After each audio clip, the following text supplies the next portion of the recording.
Pakistan occupied Kashmir माने PoK एक बार फिर जल रहा है। लोग सड़कों पर आकर पाकिस्तानी सरकार के खिलाफ विरोध प्रदर्शन कर रहे हैं। 8 जून को हुए प्रदर्शनों में 4 पुलिसकर्मियों की हत्या कर दी गई, 11 प्रदर्शनकारियों की मौत हो चुकी है, जबकि 70 से ज्यादा लोग घायल हैं।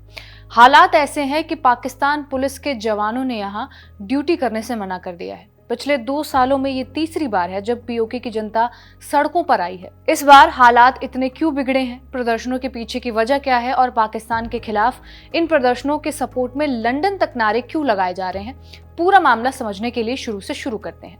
देखिए, पाकिस्तान में 4 प्रांत हैं: पंजाब, सिंध, खैबर पख्तूनख्वा और बलूचिस्तान। तो पीओके का क्या?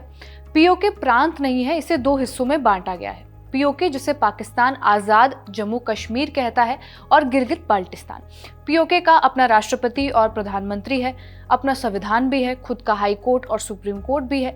इसके बावजूद पीओके से जुड़े सभी मसलों पर अंतिम फैसला पाकिस्तान फौज लेती है।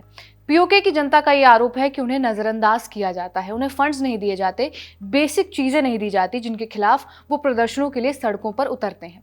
अब तक पीओके में इन प्रदर्शनों को लीड करती आई है जम्मू कश्मीर ज्वाइंट अवामी कमेटी, शॉर्ट में इसे JAAC या जैक कहा जाता है।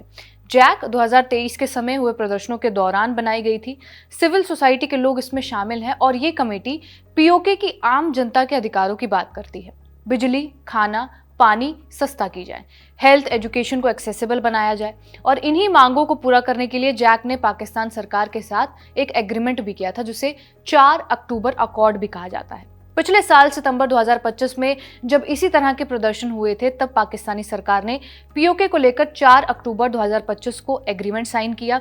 इसे मुजफ्फराबाद एग्रीमेंट भी कहा जाता है। इसमें पाकिस्तान के केंद्र सरकार, पीओके प्रशासन और जैक के प्रतिनिधि शामिल थे। एग्रीमेंट के मुताबिक जैक ने जो मांगे रखी थी उन्हें पूरा करने का वादा किया गया था। क्या थी ये मांगे? बिजली और खाने की कीमत कम की जाए, साफ पानी की व्यवस्था हो, जिन लोगों को बाढ़ से नुकसान हुआ है उन्हें सरकार मुआवजा दे, रोड कनेक्टिविटी बढ़ाई जाए और आम जनता का टैक्स कम किया जाए। इसमें 2025 के प्रदर्शनों के पीड़ितों के लिए मुआवजे और जिम्मेदारी तय करने की बात भी थी।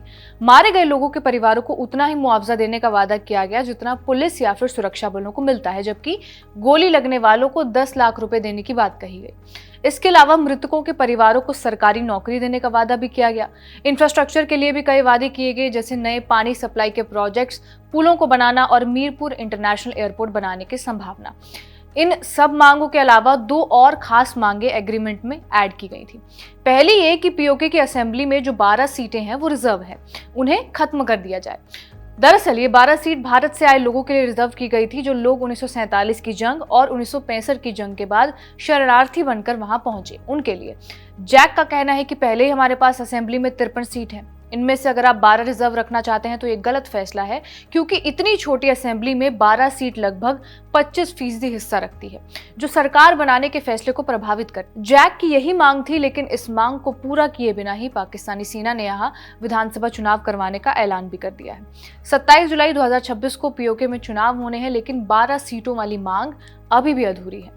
जैक की दूसरी बड़ी मांग थी कि एलीट प्रिविलेज को खत्म किया जाए। सरकार के मंत्रियों को जो 2-2 गाड़ियां, अनलिमिटेड फ्री पेट्रोल का नियम है उसे खत्म किया जाए और सैलरी में लिमिटेशन हो।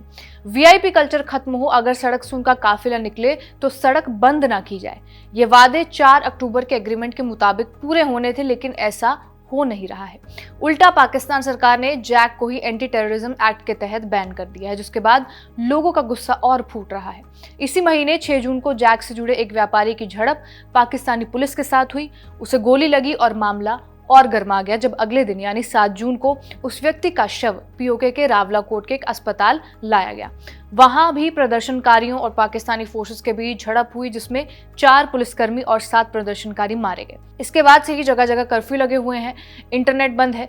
प्रोटेस्ट और ना बढ़ सके इसके लिए पाकिस्तान की सेना बुलाई जा रही है। जैक अपने विरोध प्रदर्शन पर अड़ी हुई है और जैक के नेता शौकत नवाज मीर ने भी एक्स पर एक वीडियो जारी किया। मीर ने आरोप लगाया कि रावलाकोट में पाकिस्तानी सेना लोगों का नरसंहार कर रही है, पर प्रदर्शन ऐसे ही जारी रहेगा। इसी प्रदर्शन को लंदन में रहने वाले कश्मीरी समुदाय का भी सपोर्ट मिला है। लंदन में पाकिस्तान हाई कमीशन के बाहर सैकड़ों लोग इकट्ठा हुए। पाकिस्तानी सेना और सरकार के खिलाफ नारेबाजी हुई। ये कहा गया कि पाकिस्तान पीओके में रहने वाले कश्मीरियों पर जुल्म ढा रहा है, उनकी हत्याएं की जा रही हैं। पाकिस्तानी आर्मी गो बैक, हम छीन कर लेंगे आज़ादी, ये जो दहशतगर्दी है इसके पीछे वर्दी है और तेरा बाप भी देगा आज़ादी, ऐसे नारे भी लगे हैं। इन प्रदर्शनकारियों ने पाकिस्तानी हाई कमीशन के बाहर रावलाकोट में मारे गए लोगों की याद में फातिहा भी पढ़ी, जिसकी वीडियोस भी सोशल मीडिया पर खूब वायरल हो रही हैं। ब्रिटेन के करीब 30 सांसदों ने पीओके के हालात पर भी चिंता जताई है। इंडिया टुडे की रिपोर्ट के मुताबिक 30 सांसदों ने ब्रिटेन के विदेश मंत्रालय को एक चिट्ठी भेजी। ब्रेडफोर्ड ईस्ट के सांसद इमरान हुसैन, जो कश्मीर पर बने ऑल पार्टी पार्लियामेंट्री ग्रुप के चेयरमैन हैं, उन्होंने ही इस चिट्ठी में 30 सांसदों के साइन करवाए और लिखा कि पीओके में लोगों को गिरफ्तार किया जा रहा है, लॉकडाउन हो रहे हैं। सांसदों का कहना है कि ब्रिटिश सरकार इस मामले में आगे आए, हालात को शांत करने की कोशिश करे। पीओके सुलग रहा है, वहीं दूसरी तरफ पाकिस्तान पुलिस के जवान यहां ड्यूटी करने से इनकार कर रहे हैं। ये बात पाकिस्तानी सरकार के एक डॉक्यूमेंट से पता चली है, जिसे पाकिस्तानी अखबार डॉन ने छापा है।